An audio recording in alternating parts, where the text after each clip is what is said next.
2020 সালের ফেব্রুয়ারিতে দক্ষিণ আফ্রিকায় যুব বিশ্বকাপ জিতেছিল বাংলাদেশ। ফাইনালে ভারতের বিপক্ষে বল হাতে 3 উইকেট নিলেও অলরাউন্ডার অভিষেক দাস অরণ্য পার্শ্বনায়ক থেকে গিয়েছিলেন। এর পরের গল্পটা কেবল হতাশা, মন খারাপ আর আক্ষেপের। সেই আক্ষেপ মিটিয়ে তিনি সেপ্টেম্বরেই মাঠেই ফিরতে যাচ্ছেন। ভাগ্যের নির্মম পরিহাসে 2020 সালের পর থেকে মাঠের ক্রিকেটে তেমন দেখা যায়নি অভিষেককে। ইনজুরির কারণে সবসময় বাইরে থাকতে হয়েছে নড়াইলের এই ক্রিকেটারকে। এর আগে বিশ্বকাপ জিতে দেশে ফেরার পরপরই তিনি চোটের কবলে পড়েছিলেন। ইনজেকশন ও রিহেব নিলেও অভিষেক আর 22 গজের মঞ্চে ফিরতে পারেননি।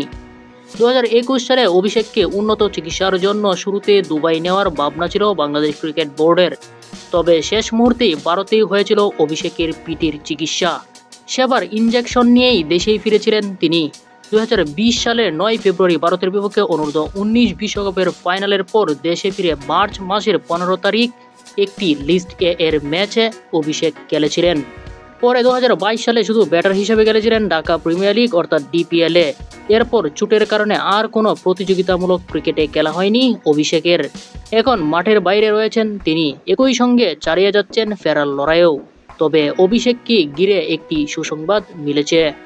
সবকিছু ঠিক থাকলে আগামী সেপ্টেম্বরে অনুষ্ঠিত NCL T20 টুর্নামেন্ট দিয়েই আবারও মাঠের ক্রিকেটে ফিরবেন অভিষেক দাস।